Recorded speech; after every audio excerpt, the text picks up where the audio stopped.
Hi hello నమస్తే welcome to విజయ మా ఊరు ఆడియో బుక్స్ ఛానల్. నేను విజయలక్ష్మిని. ఫ్రెండ్స్, నవల స్రవంతిలో యండమూరి వీరేంద్రనాథ్ గారి ఆఖరి పోరాటం నవల వినిపిస్తున్నాను కదా. మరి ఈరోజు ఆఖరి పోరాటం నవల ఆడియో 10వ భాగం వినిపించబోతున్నాను. మరి ఆలస్యం చేయకుండా కథలోకి వెళ్ళిపోదాం. విహారీ ప్రవళికలున్నది టయోటో, దుండగులది అంబాసిడర్. జనసమ్మర్దం ఎక్కువ ఉన్న ప్రాంతాల్లో టయోటో వేగంగా నడవడం కష్టమైన ప్రవళిక చేతిలో అది బాణంలో దూసుకుపోతోంది. నిజానికి అది విహారి కారు. కాల్పుల సమయంలో ఆమె స్టీరింగ్ వైపు జరిగి స్టార్ట్ చేయడం వల్లనే ఇద్దరూ రక్షించబడ్డారు. ముందు కారులో వాళ్లకి వెనక అనుసరిస్తూ వస్తున్న విహారి కారు సంగతి తెలిసిందే.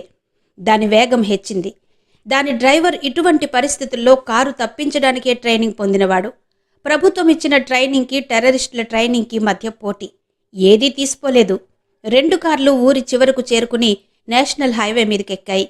ముందు కారులోంచి మెషిన్ గన్ బయటకొచ్చింది. వరుసగా చప్పుళ్ళు. ప్రవళిక ముందు అద్దం బద్దలైంది. ఇద్దరూ తలలు వంచి బుల్లెట్స్ బారి నుంచి తప్పించుకున్నారు. 2 కార్లు తూనీగల్లా వెళుతున్నాయి. ఎదురుగా లారీలొస్తుంటే ఆగి అవి దాటగానే కాల్పులు కొనసాగిస్తున్నారు అవతలి వాళ్ళు.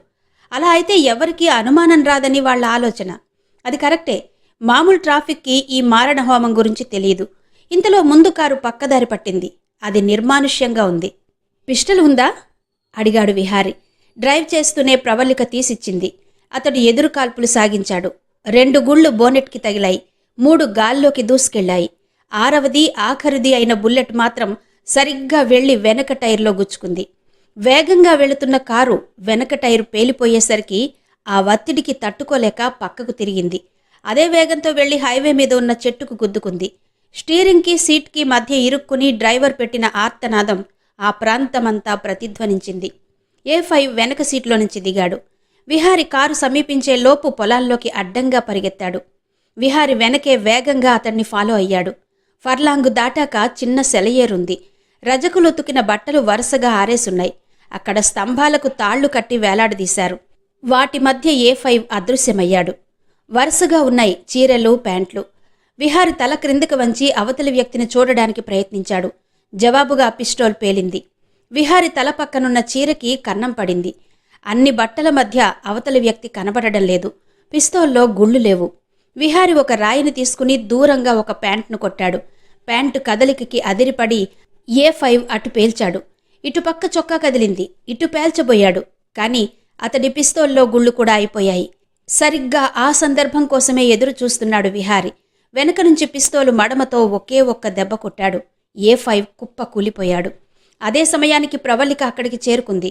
ఇద్దరూ కలిసి అతడికి స్పృహ తెప్పించడం కోసం ఒకరు ఏటి నుంచి నీళ్లు తెచ్చి మొహం మీద జల్లారు. మరొకరు ఈ లోపులో చేతులు వెనక్కి కట్టేశారు. 5-6 నిమిషాల్లో అతడికి స్పృహొచ్చింది. లేపి తమ కారు వద్దకు తీసుకొచ్చారు. A5 దెబ్బతిన్న పులిలా ఉన్నాడు. ఇతన్నేం చేస్తారు? అడిగాడు ప్రవళికను. ఆమె అర్థం కానట్టు, పెట్రోల్ బంక్ దగ్గర హత్య చేశాడు. మన మీద హత్య ప్రయత్నం చేశాడు. ఆ నేరాల మీద పోలీస్ స్టేషన్లో అప్పగిస్తాం. అంతకన్నా ఏం చేస్తాం అంది. ఇలాగే ఇంతకుముందు ఒక మనిషిని నువ్వు రవీంద్ర కళాక్షేత్రంలో పట్టుబడితే తీసుకువెళ్లి పోలీస్ కస్టడీలో ఉంచావు. వాడే మళ్ళీ నీ కారు డోరు తెరిచాడు, గుర్తుందా? అన్నాడు విహారి. అవును, ఆ డిపార్ట్మెంట్లో ఎవరో అనంతానంత స్వామికి సాయపడ్డారు. ఈసారి మళ్ళీ సాయపడరని నమ్మకమేంటి? అందుకని ఏం చేద్దాం? మన కస్టడీలోనూ ఉంచుకుందాం. ఆమె నిశ్చేష్టురాలై ఏంటి అంది. అవును, వీడిని చూస్తుంటే సీనియర్ సహచరుడిలా ఉన్నాడు. స్వామి తాలూకా ఎన్నో రహస్యాలు వీడికి తెలుసుంటాయి. వాటిలో ఏ ఒక్క ముఖ్యమైనది రాబట్టినా స్వామి అంతు చూడొచ్చు. నా ప్రాణం పోయినా ఒక్క రహస్యం చెప్పను అన్నాడు పట్టుబడిన టెర్రరిస్ట్. ప్రవళిక విహారిని దూరంగా తీసుకెళ్ళింది. పోలీసులకు తెలియకుండా వీడిని మన దగ్గరుంచుకోవడం నేరం అంది. అందుకే మీ డిపార్ట్మెంట్స్లో ఏ పని సరిగ్గా అవ్వదు. అన్ని రూల్స్ ప్రకారం జరగాలంటారు. సరే, వీడు నీకు దొరకలేదనుకుని ఇక ఆ విషయం మర్చిపో, నేను చూసుకుంటాను అన్నాడు విహారి. ఆమె ఒప్పుకుంటున్నట్టుగా, సరే మన దగ్గర ఉంచుకుంటాము, బాగానే ఉంది. కానీ వీళ్ళు చాలా మంచి ట్రైనింగ్ పొందిన టెర్రరిస్టులు. మా ఇన్స్పెక్టర్సు సుశిక్షితమైన 3rd డిగ్రీ మెథడ్స్ ఉపయోగిస్తేనే ఏమీ చెప్పరు. నీకెలా చెప్తారు వాళ్ళు రహస్యాలు? నేను 4th డిగ్రీ మెథడ్స్ ఉపయోగిస్తాను, పద అంటూ తిరిగి కారు వద్దకు తీసుకొచ్చాడు విహారి. అక్కడ కట్టివేయబడి ఉన్న ఉగ్రవాది వైపు చూసి నవ్వాడు. సూర్యారావు సెంట్రల్ మినిస్టర్ అయ్యాక స్వామికి ఏ విధంగా సహాయపడుతున్నాడు అని అడిగాడు. నాకు తెలీదు. ఇంకొక్కసారి అడుగుతాను. సూర్యారావు సెంట్రల్ మినిస్టర్ అయ్యాక స్వామికి ఏ విధంగా సాయపడుతున్నాడు? నాకు తెలీదు. ఆ సమాధానానికి వాడి మొహం మీద కొడతాడేమో అనుకుంది ప్రవల్లిక. విహార్ అలా చెయ్యలేదు. పక్కనే ఉన్న కారు దగ్గరికి వెళ్లి పరీక్షించాడు. స్టీరింగ్ దగ్గర రెండో టెర్రరిస్టు చచ్చిపోయి పడి ఉన్నాడు. వాడి శరీరాన్ని లాగి బయటపడేశాడు. ప్రవల్లిక విస్తుపోయి చూస్తోంది. యాక్సిడెంట్లో అలా జోక్యం కలగచేసుకోవడం నేరం. అతడేం చేస్తున్నాడో అర్థం కాలేదు. ఈ లోపులో విహారి కారు లోపలికెక్కి స్టార్ట్ చేసి చూశాడు. కొంచెం ట్రబుల్ ఇచ్చినా తొందరగానే స్టార్ట్ అయింది. విహారి తన పనిలో ఉండడం, ప్రవల్లిక అటే చూస్తూ ఉండడం చూసి A5 పరిగెట్టి వెళ్లిపోవడానికి ప్రయత్నించాడు. కాని చేతులు వెనక్కి కట్టివేయబడి ఉండడంతో నిమిషంలోనే తిరిగి లొంగిపోయాడు. విహారి వాడిని తీసుకొచ్చి కారు డిక్కీలో పడేశాడు. డిక్కీ మూసేసి స్టీరింగ్ దగ్గర కూర్చున్నాడు. లోపల నుంచి వాడు నో నో అని అరుస్తున్నాడు. కారు స్టార్ట్ చేసి రివర్స్లో వేగంగా తీసుకెళ్లి చెట్టుకు కొట్టాడు. దబ్బమన్న శబ్దం. లోపల నుంచి కెవ్వున కేక వినిపించింది. కారు కాస్త ముందుకు తీసుకెళ్లి మరో రివర్స్లో కొట్టాడు. వెనక చొట్టపడింది. లోపల మూట కదిలినట్టు చప్పుడు, అరుపులు. వాటిని పట్టించుకునే నాథుడే లేడు. ప్రవల్లిక దూరంగా నిలబడి ప్రేక్షకురాలిగా చూస్తోంది. ఏ గూఢచారి సంస్థ రహస్యాలు చెప్పించడానికి ఇటువంటి విధానం అవలంబించి ఉండదు. ఆమె మరో ప్రపంచంలో ఉన్నట్టు చూస్తోంది. విహారి ప్రత్యర్థి మనస్తత్వం మీద ఇక్కడే ట్రిక్ ప్లే చేశాడు. ప్రశ్నలడిగి బాధ పెట్టడం లేదు. చెప్తావా చెప్పవా అని రెట్టించడం లేదు. కారు డిక్కీలో పడేశాడు. అక్కడ చీకటిగా ఉంది. ఊపిరాడడం లేదు. కారు కదలిక విషయం తెలుస్తోంది. ఎప్పుడు కొట్టుకుంటుందో తెలియడం లేదు. చెయ్యే విరగొచ్చు, మెడే విరగొచ్చు. చచ్చిపోతే యాక్సిడెంట్లో చచ్చినట్టు కారులో వదిలేసి వెళ్ళిపోతారు. ఏం చెయ్యాలి? A5 ఆలోచించుకునే లోపులో కారు మళ్లీ వెళ్లి చెట్టుకు కొట్టుకుంది. బాధతో లుంగ తిరిగిపోయాడు. కారు మళ్లీ స్టార్ట్ అయింది. చెప్తాను చెప్తాను అని అరిచాడు లోపల నుంచి. విహారి కారు ఆపు చేసి దిగి వెనక డిక్కీ తెరిచాడు. బట్టల మూటలా లోపల టెర్రరిస్టు పడి ఉన్నాడు. వాడిని అలానే వెనక సీట్లో తెచ్చి కోలేశాడు. ప్రవల్లిక పక్కన కూర్చుంది. విహారి కారు స్టార్ట్ చేసి నగరం వైపు పోనివ్వసాగాడు. ప్రవల్లికకి ఆశ్చర్యంగా ఉంది. టెర్రరిస్ట్ అంత సులభంగా బ్రేక్ అవుతాడనుకోలేదు. బహుశా కళ్ల ముందే తన అనుచరుడు మరణించడం, నిన్ను చంపడానికైనా వెనుతీయను అన్నట్టు విహారి ప్రవర్తన. కారు డిక్కీలో చీకటి. అన్నీ కలిసి అతన్ని బ్రేక్ చేసుంటాయి. అదే సిబిఐ అయితే ఎన్నో ట్రీట్మెంట్లు చెయ్యవలసొచ్చేది. వీడిని మనం మన దగ్గరే ఉంచుకుందాం అన్నాడు విహారి. మీ డిపార్ట్మెంట్కి అప్పగిస్తే వీడేం చెప్పాడో స్వామికి తెలిసిపోతూ ఉంటుంది. అది కాక వీడి నోరు శాశ్వతంగా మూసేయడానికి ప్రయత్నించవచ్చు కూడా. అది నేరం. కానీ ప్రవల్లిక దానికి ఒప్పుకుంది. ఆమె ఇప్పుడిప్పుడే విహారి పంధాలో ఆలోచించడం నేర్చుకుంటోంది. చెప్పు, సూర్యారావు తర్వాతి ప్రణాళికేంటి? వెనక సీట్లో వాడు మాట్లాడలేదు. కాస్త ధైర్యం వచ్చినట్టుంది. విహారి కూడా మాట్లాడకుండా కారు మళ్లీ వెనక్కి తిప్పాడు. మళ్లీ ఎక్కడికి అని అడిగింది ప్రవల్లిక. యాక్సిడెంట్ జరిగిన చోటుకే. వీడు మాట్లాడడం లేదు కదా. మళ్లీ కారు డిక్కీలో. అతడి మాటలు పూర్తి కాకుండానే చెప్తాను వెనక నుంచి వాడన్నాడు. ఈసారి డిక్కీలో పడేస్తే మరణం తథ్యం. చెప్పు మరి. కారు తిరిగి స్టార్ట్ చేస్తూ అడిగాడు విహారి. జపాన్ నుంచి ఇండియాకి రాబోయే ఆటబొమ్మల షిప్లో సరిగ్గా అదే సమయంలో ఒక అనుకోని సంఘటన హఠాత్తుగా జరిగింది. ఆ టెర్రరిస్ట్ అసలే భయంతో ఉన్నాడు. చెప్పకపోతే ఇప్పుడు మరణం. చెప్తే ఎప్పటికైనా వాళ్ల చేతుల్లో మరణమే. ఆ డోలాయమాన స్థితిలో ఆఖరి యత్నం చేశాడు. కారు వెనక్కి తిప్పడంలో కాస్త నెమ్మదైంది. చేతులు కట్టి ఉన్నా హ్యాండిల్ తీసుకోవడం వాడికి కష్టం కాలేదు. ఒక్క ఉదుటున కారు దిగి గమ్యం లేకుండా పరుగెత్తాడు. ఆ హడావిడిలో వెనక నుంచి వస్తున్న లారీని చూసుకోలేదు. అదే వేగంతో వచ్చి లారీ వాడిని కొట్టుకుంది. అడ్డు పెట్టుకోవడానికి కూడా వీల్లేకుండా చేతులు కట్టేసున్నాయి. వాడి శరీరం గాలిలో ఎగిరి అంత దూరాన పడింది. అంతా క్షణాల్లో జరిగింది. విహారీ ప్రవల్లికలు చలనం లేని ప్రేక్షకులే అయ్యారు. రోడ్డు కవతల పక్క రక్తపు ముద్దలా పడి ఉన్నాడు టెర్రరిస్ట్. ప్రాణం పోలేదు, కాని తల పచ్చడైంది. అనంతానంతస్వామి ఉగ్రుడయ్యాడు. జరిగింది జరిగినట్టు అతడికి తెలిసిపోయింది. ఒకడు చచ్చిపోయాడు, రెండోవాడు చావు బ్రతుకుల మధ్య వాళ్ల చేతుల్లో చిక్కుకున్నాడు. వాడు అప్రూవర్గా మారితే కష్టం. వాడికి చాలా రహస్యాలు తెలుసు. బ్రతుకుతాడా అడిగాడు స్వామి. చాలా మేజర్ ఆపరేషన్ స్వామి. డాక్టర్ దయానంద కృష్ణమూర్తి చేస్తున్నారు. అతనే సూపర్ స్పెషలిస్ట్. ఈ నగరంలోకెల్లా గొప్ప న్యూరోసర్జన్. అతడి మాటలింకా పూర్తి కాలేదు. వాటిని మధ్యలో ఆపుచేస్తూ, A5 నోరు విప్పకూడదు క్లుప్తంగా అన్నాడు స్వామి. పరమేశ్వరం తల ఊపి అక్కడి నుంచి వెళ్ళిపోయాడు. అతను ఎలాగైనా బ్రతకాలంకుల్ అన్నాడు విహారి. డాక్టర్ కృష్ణమూర్తి మొహం కడుక్కుంటున్నాడు. పేషెంట్ని ఆపరేషన్ థియేటర్లోకి తీసుకెళ్లారని ఫోన్ వచ్చింది. అతడు బ్రతికితే ఒక అంతర్జాతీయ ముఠా బయటపడుతుంది అంది ప్రవల్లిక. కృష్ణమూర్తి కళ్ళజోడు పెట్టుకున్నాడు. ఏం చేసైనా సరే అతడు మాట్లాడగలిగేటట్టు చెయ్యాలి. అతడికి మీరు ప్రాణం పోయాలంకుల్. వెళ్లబోతున్న డాక్టర్ అడిగాడు. డాక్టర్లకి ఒకరు ముఖ్యం, ఇంకొకరు కాదు అని లేదు. ప్రమాదంలో ఉన్న ప్రతివాడికి ఒకేలా ప్రాణం పోయడానికి ప్రయత్నిస్తాను అన్నాడు క్లుప్తంగా.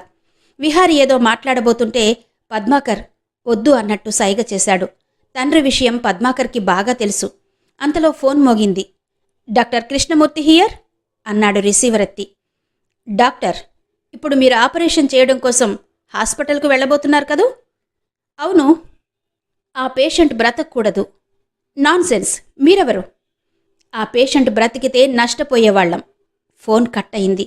దాని గురించి పట్టించుకోనట్టు కృష్ణమూర్తి వెళ్లి కారెక్కాడు. 6 గంటల పాటు జరిగే ఆపరేషన్ అని విహారీ ప్రవల్లికలు ఉండనవసరం లేదని చెప్పాడు డాక్టర్. పద్మాకర్ దగ్గర సెలవు తీసుకుని విహారీ ఇంటికి బయలుదేరాడు.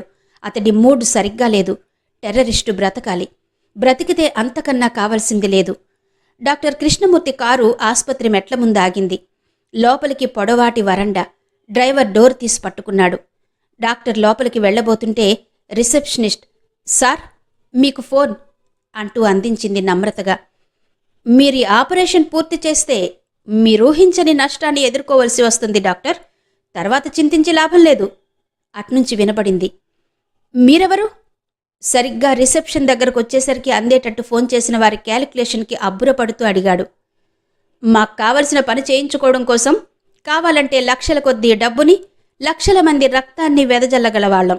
మీకేది కావాలో నిర్ణయించుకోండి. మా ఆస్పత్రి బ్లడ్ బ్యాంక్లో రక్తం లేదు. మీరొచ్చి వెదజల్లితే సంతోషమే అన్నాడు డాక్టర్. ఎగతాళి వద్దు డాక్టర్, చింతిస్తారు. నా ప్రాణాలు ధారపోసైనా ఆ పేషెంట్ని రక్షిస్తాను. అటువంటి పక్షంలో ప్రాణం కన్నా విలువైంది వదులుకోవలసి వస్తుంది. కృష్ణమూర్తి విసురుగా ఫోన్ పెట్టేశాడు. ఇక్కడ ఈ సంభాషణ జరుగుతున్న సమయానికి విహారి తన ఇంట్లోకి ప్రవేశించాడు. కృష్ణమూర్తి ఆపరేషన్ థియేటర్ ముందున్న గదిలో గ్లౌస్ తొడుక్కుంటున్నాడు. థియేటర్ ముందు ఆపరేషన్ ప్రారంభం కాబోతున్నట్టు రెడ్ లైట్ వెలిగింది. ఆయన థియేటర్లోకి ప్రవేశించబోతుంటే నర్స్ ఫోన్ తీసుకొచ్చింది. అర్జెంట్ అట సార్ అంటూ. ఆయన విసుగ్గా ఫోన్ తీసుకున్నాడు. ఆఖరిసారి హెచ్చరిస్తున్నాను. 5 నిమిషాల్లో పేషెంట్ చనిపోయినట్టు వార్త బయటకు రాకపోతే మీ కొడుకు పద్మాకర్ శవాన్ని అదే టేబుల్ మీద పోస్ట్ మార్టం చేస్తారు మీ డాక్టర్లు. షటప్ అని నర్సు వైపు తిరిగి, ఆపరేషన్ థియేటర్లోకి కూడా ఫోన్లు తీసుకొచ్చే సంస్కృతిని మీరెప్పటినుంచి నేర్చుకుంటున్నారు అడిగాడు. ఆమె వణికిపోతూ సారీ డాక్టర్ అంది. ఆయన చేయి సాచాడు. అనస్థీషియన్ రెడీ అన్నట్టు తలూపాడు. ఆపరేషన్ ప్రారంభమైంది. ఆఖరిసారి హెచ్చరిస్తున్నాను. 5 నిమిషాల్లో పేషెంట్ చనిపోయినట్టు వార్త బయటకు రాకపోతే మీ కొడుకు పద్మాకర్ శవాన్ని అదే టేబుల్ మీద పోస్ట్ మార్టం చేస్తారు మీ డాక్టర్లు అని ఫోన్ పెట్టేసి మరో నెంబర్కి ఫోన్ చేశాడు పరమేశ్వరం. 5 నిమిషాల్లో A5 మరణించినట్టు ఆస్పత్రి నుంచి వార్త బయటకు రాకపోతే ఆ డాక్టర్ కొడుకుని అంటూ సూచనలిచ్చాడు. అట్నుంచి ఏదో ప్రశ్న. అవును, అతని పేరు పద్మాకర్ అంటూ ఫోన్ పెట్టేస్తూ గుమ్మం దగ్గర నిలబడిన వ్యక్తిని చూసి ఉలిక్కిపడ్డాడు. ఎంతసేపటి నుంచి ఉన్నాడో తెలీదుగాని గుమ్మం దగ్గర విహారి ఉన్నాడు. అతని మొహం పాలిపోయి దిగ్భ్రమంతో నిండి ఉంది.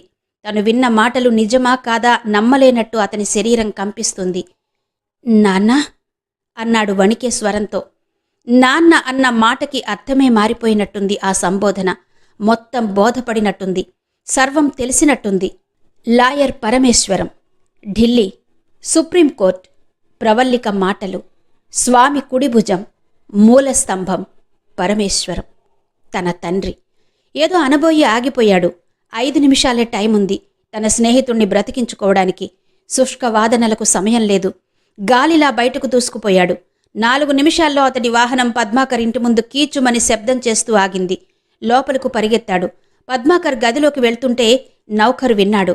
చిన్నబాబుగారు లేరు బాబూ, ఇప్పుడే ఏదో ఫోన్ వస్తే బయటకెళ్లారు షాక్ తగిలినట్టయింది అతనికి. పద్మాకర్ శత్రువులు ట్రాప్లోకి వెళ్ళిపోయాడు. ఎలా దీన్నాపడం? క్షణాలు గడిచే కొద్దీ అతడి మనసులో భయం ఎక్కువవుతోంది. ఎక్కడి నుంచి ఫోన్ వచ్చిందో తెలీదు. అతడు ఎటు వెళ్లాడో తెలీదు. అన్యమనస్కంగా వచ్చి కారులో కూర్చుని ఒక గమ్యం లేకుండా పోనివ్వసాగాడు. అలా ఎంతసేపు గడిచిందో తెలీదు. చూస్తే ఆస్పత్రి ముందు ఉన్నాడు.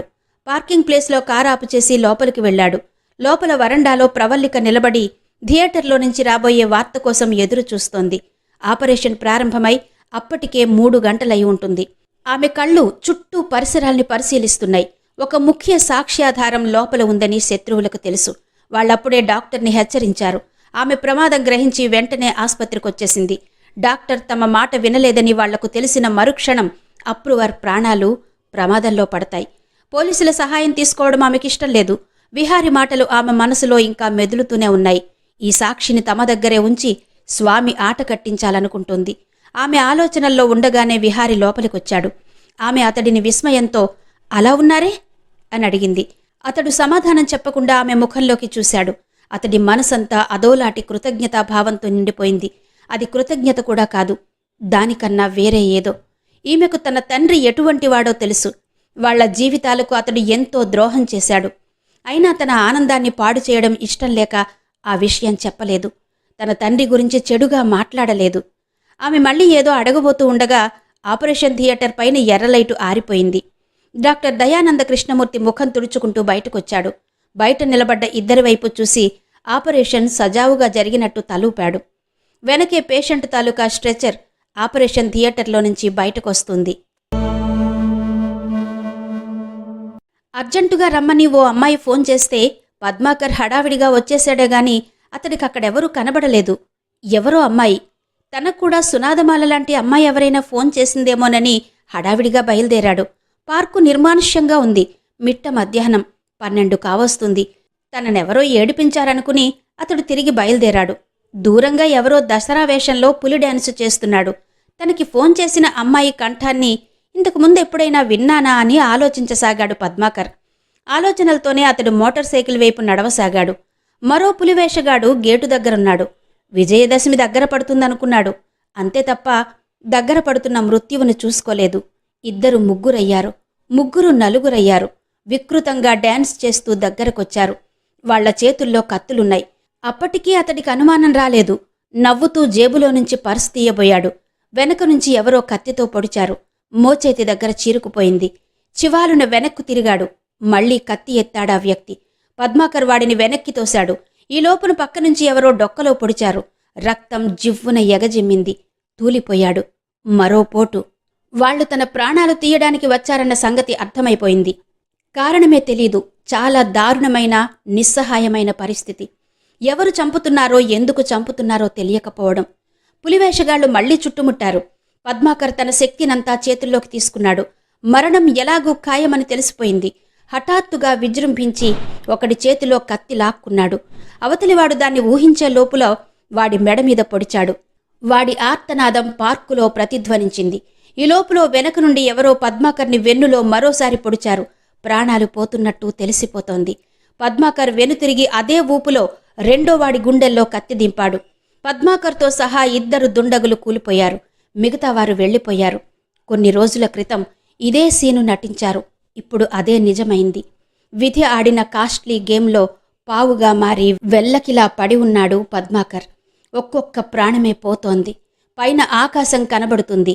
సూర్యకిరణాలు నిలువునా కళ్లలోకి పడుతున్నాయి. కళ్ళు మూయడానికి ప్రయత్నించాడు. రెప్పలు సహకరించలేదు. ప్రాణం పోవడమంటే ఏంటో అర్థమవుతుందతడికి. దుఃఖం రాలేదు. విహారి గుర్తొచ్చాడు. ఎవరో రచయిత అన్నట్టు మరణమంటే ఏంటి? మనం తప్ప మిగతా ప్రపంచమంతా ఉండడం. తననెవరు చంపారో ఎందుకు చంపారో కూడా తెలియదతడికి. చిన్నప్పుడు చనిపోయిన తల్లి గుర్తుకొచ్చింది. పెంచి పెద్ద చేసిన తండ్రి గుర్తుకొచ్చాడు. ఆయన తనని చూస్తే బ్రతికించగలడా? అంత పెద్ద డాక్టర్ బ్రతికించలేడా? అయినా ఈ పార్కులో తమ శరీరాన్ని ఎంతసేపటికి చూస్తారు? అప్పటికి ప్రాణం ఎంత దూరం పయనించి ఉంటుంది? తన తండ్రి కూడా వెనక్కి తీసుకురాలేనంత అన్నట్టు తను స్వర్గానికి వెళతాడా, నరకానికా? ఇంకొద్ది క్షణాల్లో తెలుస్తుంది కదా. ఎందుకంత ఆతృత? అతనికి నవ్వొచ్చింది. నవ్వులోనే ప్రాణం పోయింది. వరండాలో నిలబడ్డ విహారీ డాక్టర్ కృష్ణమూర్తి దగ్గరకు వెళ్ళాడు. సాయంత్రానికి స్పృహ వస్తుంది, అయితే 2-3 రోజుల వరకు మాట్లాడించకపోవడం మంచిది అన్నాడు కృష్ణమూర్తి. అతను మన దగ్గరున్న విషయం సీక్రెట్గా ఉంచాలి డాక్టర్ అంది ప్రవల్లిక.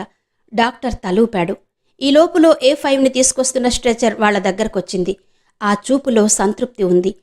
ఎన్నో గంటలు కష్టపడిన చేతి వేళ్ల శ్రమ, నైపుణ్యం, మెదడు తాలూకా ఏకాగ్రత, వృత్తి పట్ల కృతజ్ఞత ఆ చూపులో ఉన్నాయి. కేవలం డాక్టర్లకే తెలుస్తుందా సంతృప్తి. స్ట్రెచర్ స్పెషల్ గది వైపు వెళుతోంది. ఎదురుగా మరో స్ట్రెచర్ వస్తోంది. కృష్ణమూర్తి నుదిట ముడత పడింది. మళ్ళీ ఇంకో ఆపరేషన్? అవసరం లేదన్నట్టు ఆ స్ట్రెచర్ అతడి ముందు ఆగింది. మామూలుగా దానివైపు చూసిన కృష్ణమూర్తి వెంటనే నిలువెల్లా వణికిపోయాడు. చూస్తున్నది కళా నిజమా అన్న సందిగ్ధంలో క్షణంసేపు అయోమయంగా కనిపించాడు.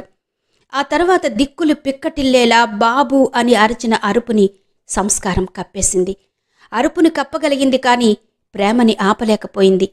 పోయిన ఒక్కగానొక్క కొడుకుని చేతుల్లోకి తీసుకుని హృదయ విదారకంగా రోదించసాగాడు.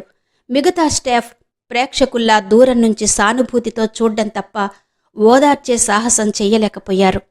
విహారి స్తబ్దుడై నిలబడి ఉన్నాడు. ఆ తండ్రి పద్మాకర్ని ఎంతగా ప్రేమిస్తాడో అతడికి తెలుసు. ఒక్కగానొక్క కొడుకే అతడి ప్రపంచమయ్యాడు. వృత్తి, కొడుకు తప్ప డాక్టర్ దయానంద కృష్ణమూర్తికి ప్రపంచంలో మరేమీ లేవు. ఇప్పుడు వృత్తి కోసం కొడుకుని వదులుకోవలసొచ్చింది. విహారి మనసంతా శూన్యత ఆవరించింది. పద్మాకర్ గొప్ప తెలివైనవాడు కాకపోవచ్చు, గొప్పగా చదువుకుని ఉండకపోవచ్చు, కాని అతడి హృదయం కోమలం, నవ్వు అతడి ఆభరణం. అసలు బాధంటే ఏంటో తెలియనట్టు నిష్కల్మషంగా నవ్వుతూ ఉండగలగడం ఎంతమందికి సాధ్యమవుతుంది? ఎంతో పెద్ద వేదాంతులకి, చాలా అదృష్టవంతులకి తప్ప మామూలు వారికి వీలవదు. అతడికి ఏంటి ప్రపంచం అనిపించింది. చనిపోయిన వినీల్ గుర్తొచ్చాడు. అప్పుడు వినీల్, ఇప్పుడు పద్మాకర్. పంజాబ్లో చనిపోతున్న అమాయక రైతులకి ప్రతీకలు. తమ తప్పు లేకుండా టెర్రరిస్టులు ఆడే ఆటలో బలి అయిన పావులు. అతడి కళ్లలో నీళ్లు నిలిచాయి. అచేతనమైన పద్మాకర్ని చూడబుద్ధి కాలేదు. ఇదంతా నీవల్లే, నీవల్లే అని స్నేహితుడు వేలెత్తి చూపుతున్నట్టు అనిపించింది. ప్రేమ అన్నది చివరి చూపులో ఉండదు. సంవత్సరీకన్నాడు మాత్రమే గుర్తొచ్చేది కాదు. అతడు తన గుండెల్లో ఉంటాడు.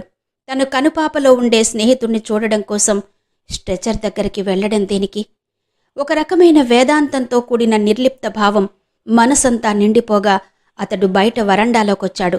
అక్కడ రైలింగ్ని ఆనుకుని నిలబడి ఉంది ప్రవల్లిక. ఆకతాయి కుర్రవాడు కాటిల్ బార్తో కొడితే 4 రోజుల రెక్కలు రాని పక్షిపిల్ల నేల వాలిపోగా కొమ్మ మీది నుంచి దానివైపే జాలీగా చూస్తూ నిస్సహాయంగా కూర్చున్న జంట పక్షుల్లా ఉన్నారు వాళ్ళిద్దరూ. పత్రతృణ సస్యాలు పెనుగాలికి కొట్టుకుపోగా కిందికి వ్రేలాడే వర్ష మేఘల్లా ఆత్మ విడిచిపోయిన శరీరం, వేదనతో బరువెక్కిన నిశ్శబ్దం, దుఃఖాశ్రువుల్ని జపమాల చేసుకుని తిప్పే ఋషిలాంటి కాలం. ఇదంతా నీ తండ్రే చేశాడు. హిస్టీరిగ్గా నిశ్శబ్దం బద్దలు చేస్తూ అరిచింది ప్రవల్లిక. అవును, ఇదంతా నువ్వు బాధపడతావని చెప్పలేదు విహారీ. నీ ఆనందం, మీ కుటుంబం సంతోషం పాడు చేయడానికి ఇష్టం లేకపోయింది. ఇప్పుడు నేనికిదంతా దాచలేను.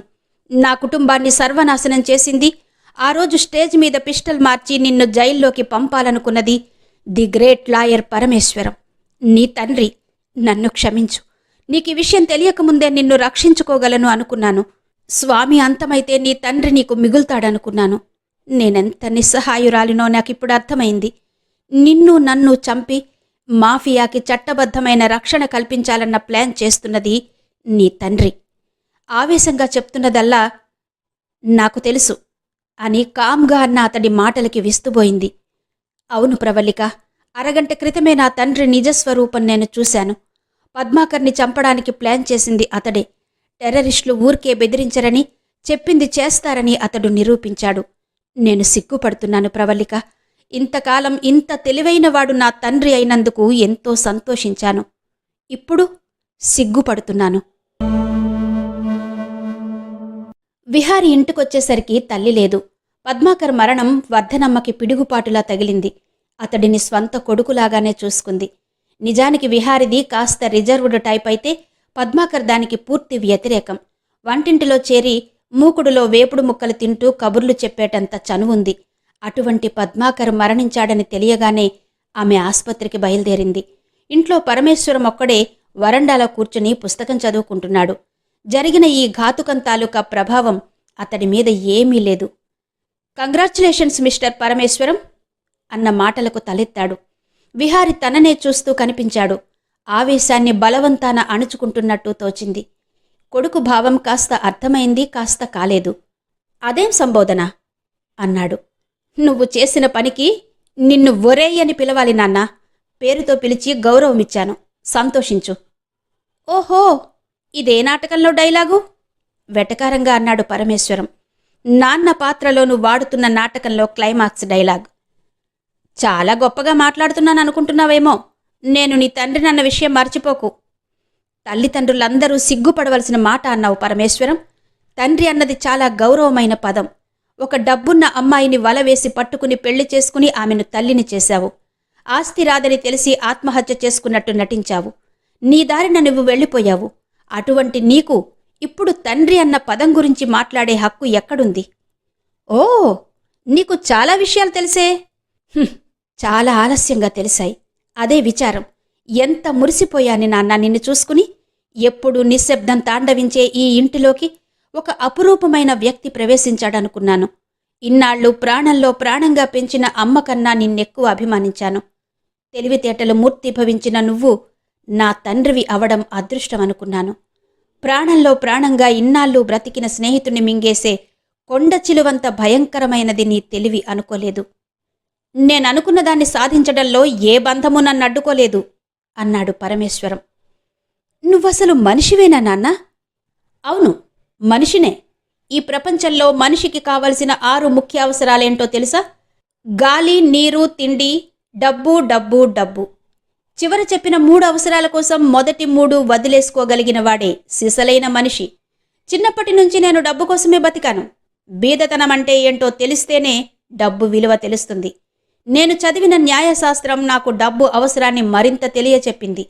డబ్బు మీద తప్ప మరి దేని మీద నాకు ప్రేమ లేదు. నీ తల్లి ద్వారా డబ్బేమీ రాదని తెలిసింది. అందుకే ఆమె జీవితంలో నుంచి తప్పుకున్నాను. ఇప్పుడేం చేయగలవు నువ్వు? ఏం చేస్తావు నువ్వు? పరమేశ్వరం గొంతు ఆ గదిలో ప్రతిధ్వనించింది. విహారి కూడా అంతే ఆవేశంగా మాట్లాడతాడనుకున్నాడు. కాని దానికి వ్యతిరేకంగా అతడు కామ్గా నాన్న అని అనడంతో ఆశ్చర్యపోయాడు. విహారి మొహం నిర్మలంగా ఉంది. నాన్న, can I ask you 3 questions? మిమ్మల్ని 3 ప్రశ్నలు అడగొచ్చా? ఏంటవి? ఇన్నాళ్ళు మీరేం చేశారో ఎలా బతికారో తెలియకుండా అమ్మ మిమ్మల్ని తన జీవితంలోకి ఎందుకు ఆహ్వానించింది? భర్తని కాబట్టి నిర్లక్ష్యంగా అన్నాడతను. నేనంతకాలం ఇల్లు పట్టకుండా తిరిగినా, బాధ్యత లేకుండా ప్రవర్తించినా ఎందుకు ప్రేమతో ఆదరించింది? అడిగాడు విహారి. కొడుకువి కాబట్టి. చివరి ప్రశ్న, స్వామికి మీకు సంబంధమేంటి? ఆయన నా గాడ్ ఫాదర్. నేను బికారిగా ఉన్న రోజుల్లో నా తెలివితేటలు గుర్తించిన మొదటి వ్యక్తి. పరమపద సోపానంలో నన్ను పై అంతస్తుకు తీసుకువెళ్లాడు.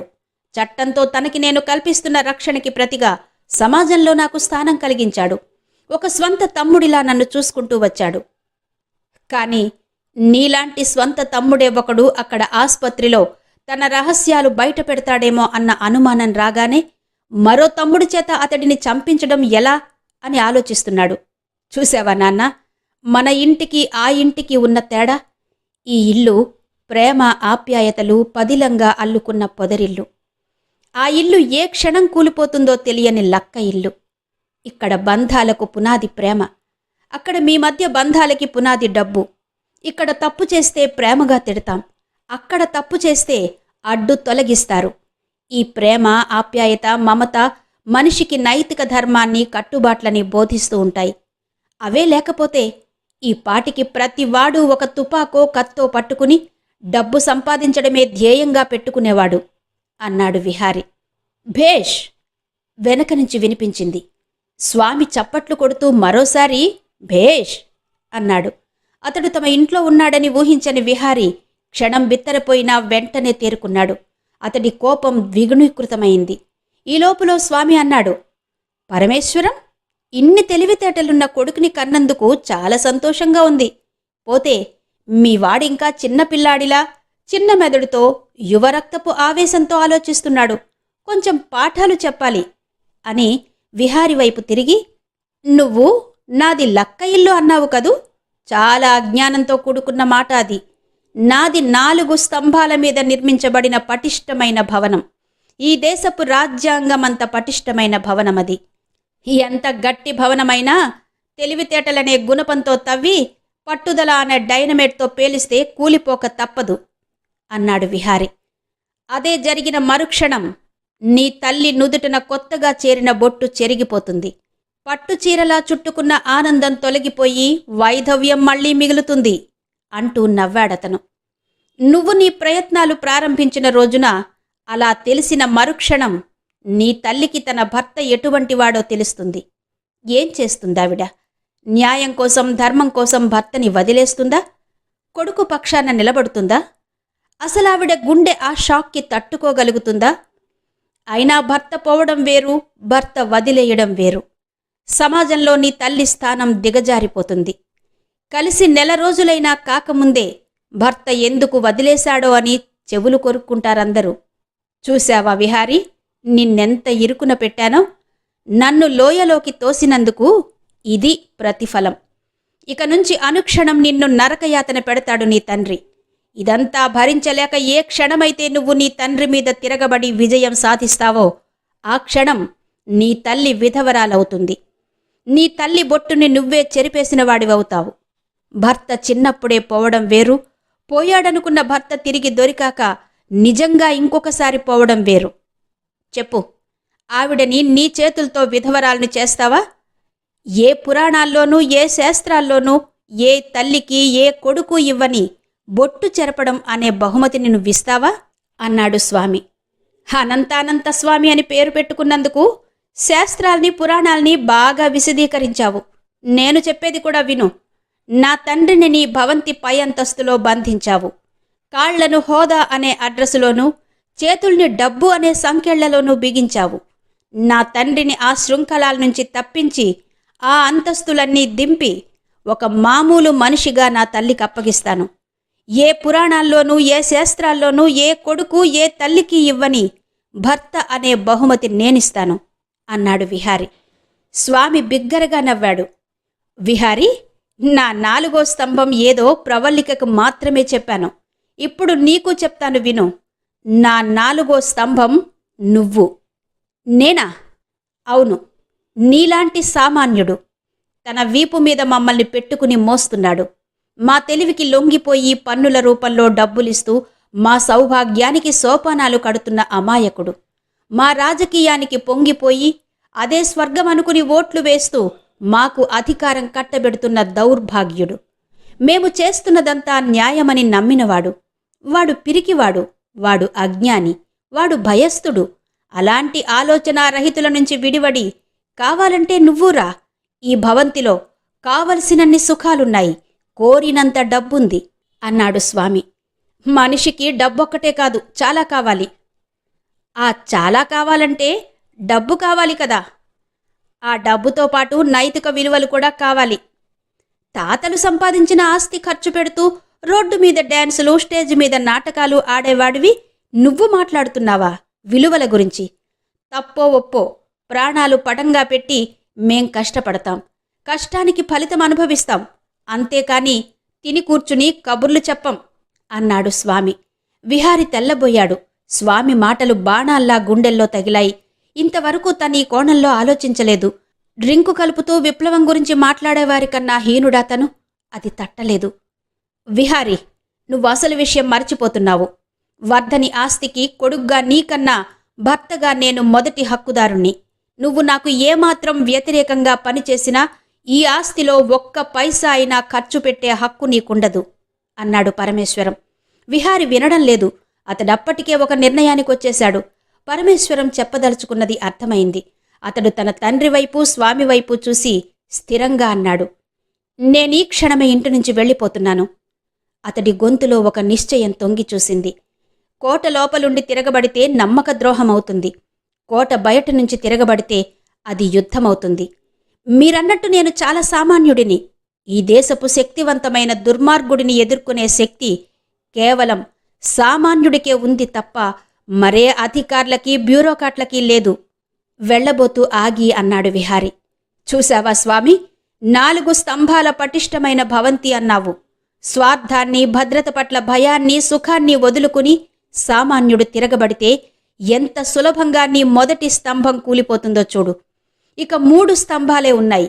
నీ బలాన్ని, రాజకీయాన్ని పడగొట్టి తెలివిని నా తల్లికి బహుమతిగా ఎలా అర్పిస్తానో చూస్తూ ఉండు, నీకే తెలుస్తుంది అన్నాడు విహారి.